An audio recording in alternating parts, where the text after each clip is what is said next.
Blastcrete model RD6536 concrete pump attachment. This machine is capable of pumping up to 25 cubic yards of concrete per hour. You need 18 gallons per minute at 3,000 psi coming off your skid steer to operate this machine at maximum capacity. This machine is a squeeze pump. It's a very simple way of pumping concrete, a very safe way of pumping concrete. The way it works is you have this round housing right here, and inside this round housing is a rubber tube right here. It's laid in this housing shaped like the letter U. And what happens is we have a roller section that is coupled to this hydraulic motor and this gearbox, and we turn this roller section. Thus, what happens is it squeezes the tube shut. When it does that, it generates a suction out of the receiving hopper. The material goes through the pump and out the discharge. This pump basically works like squeezing a tube of toothpaste, so it's very, very simple. All right, your machine is equipped with a universal mounting plate that's universal with any skid steer. We include quick disconnects that should attach and be compatible with your skid steer. You can see the controls on our machine are fairly simple. You've got a forward, stop, and reverse for the pump control. So if we want to engage the pump in forward, we simply go up on the valve and the pump will start operating in the forward rotation. This is the speed control for the pump. That's how you control how fast the roller section turns. If you engage the pump and there's no hydraulic fluid going to it, the pump will not rotate. So you have to give it hydraulic fluid to allow it to rotate. The other hydraulic function on the machine is the hopper agitator. And what the hopper agitator does is simply remixes and pushes the concrete in the receiving hopper towards the suction hole in the pump. You can see there's two paddles in there. They should rotate counterclockwise and thus pushing the material into the suction hole of the pump. Safety is a big part of what we do here, and you never want to stick your hands inside the receiving hopper, and you never stick your hands inside the pump. That is the key safety features on this machine. And always, when operating the machine, always be cautious of who is around you. When you're operating the pump, sometimes a plug will occur. It's going to happen. It happens to everybody from time to time. Your machine's hydraulic, so if we're pumping in the forward motion and all of a sudden we see the hydraulic pressure spike out at 2,800 psi, you know you've got a plug somewhere. So the first thing you want to do is immediately shut the pump off, put the pump in reverse. And what that's going to do is going to relieve the line pressure on your pumping system to allow you to go uncouple the system to find the blockage. It is mandatory to reverse the pump for a minimum of 5 seconds before you uncouple to deliver them. The primary wear part on the pump is the rubber pumping tube. Remember, this tube rests inside the round housing here. It's the part that gets squeezed by the rollers. The way we remove this tube is you have a clamp on the discharge side. You remove this clamp. You have a clamp on the suction side. You remove that as well. And also, we go ahead and remove this discharge pipe and get it out of our way while we're changing the tube. So we've got a problem where we puncture our tube.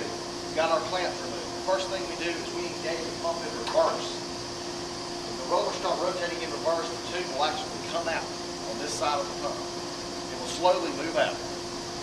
After we've removed the pumping tube from the pump head, wash out any debris that's inside the pump housing. The next thing we do is get a new tube, put the pump forward, feed the tube from this side of the pump back around to the receiving hopper. Next thing we're going to show you is how to engage the auxiliary hydraulics from your skid steer to our concrete pump attachment. Most skid steers today have their hydraulic controls can go forward or reverse. So we need to make sure that you're sending hydraulic fluid to our machine in the correct direction. And the way we do that is we put the pump in forward direction. We give the pump function hydraulic fluid. Then we get into skid steer, crank the skid steer, engage the hydraulics. Make sure when you engage the auxiliary hydraulics that the pump head is rotating. If it does not rotate when you engage the auxiliary hydraulic, you're sending fluid to our attachment the wrong direction. If you do this, you can blow the seal out of the hydraulic motor or you can damage the hydraulic pressure gauge. You're sending the fluid the wrong direction.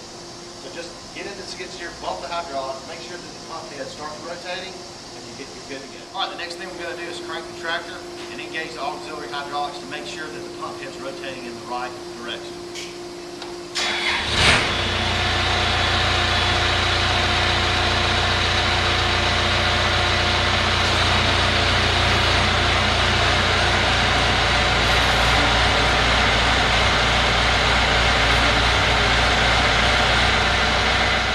we've got the skid steer cranked and we're sending fluid to our attachment. Next thing I want to do is just show you how everything operates without concrete in the system. To engage the pump in forward, simply push up on the valve, give the system hydraulic fluid. You can see the pump head rotating through the inspection ports. The other function on the machine is the hopper agitator function. So we want to be in the forward motion, give the agitator speed. In the forward direction, the paddles are rotating counterclockwise, pushing material towards the suction hole in the bottom of the hopper. This is the hydraulic pump pressure gauge. With nothing in the machine, you can see the pumping pressure will go up to about 800 psi. This is totally normal. When you have concrete in the system, your pressure can go all the way up to 2800 psi. Traditionally, we try to keep the pumping pressure as low as possible. However, keep in mind, you're going to be usually around 1500 to 2000 all the time. All right, the concrete's on the way, so we're going to get ready to start pumping. The first thing I like to do is put about 20 gallons of water in the receiving hopper.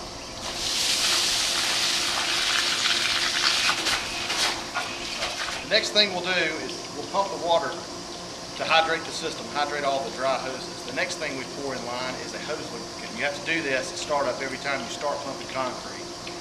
There are products on the market like Slick Willy. We can mix this in a 5-gallon bucket, and it's a very, very slick material that will slick up the pumping tube and your delivery system. We prefer to use bentonite clay. Bentonite clay is very slick.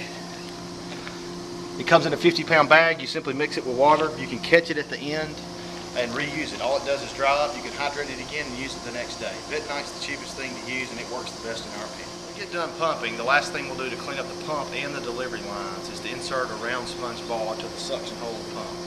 So we simply shut off the agitator, drop the ball into the receiving hopper, and we'll use a tool to guide the ball into the suction hole. Again, never stick your hand in the receiving hole. Always look at the concrete first before we put in the pump to make sure it's a good pumpable consistency.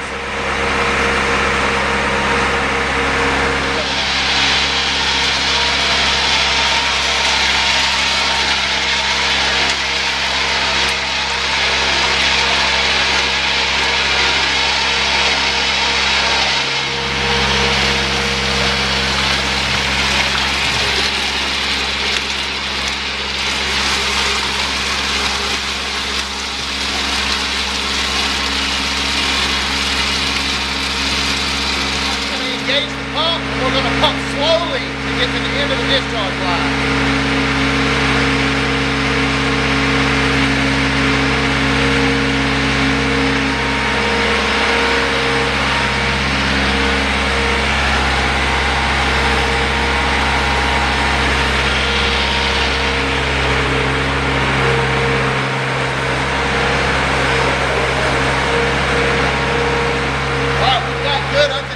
Concrete here at the discharge. We're going to just circulate the material back to the receiving hopper to show you how the pump operates.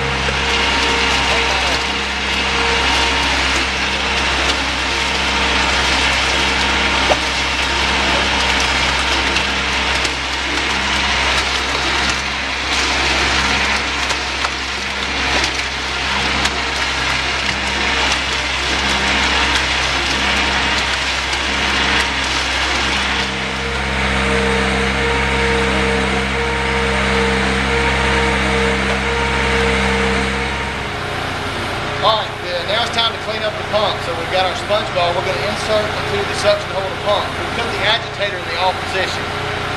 You open the grating, drop the ball in, and we'll guide the ball to the suction hole of the pump. Just like that. Now we put water behind the ball to flush out the system.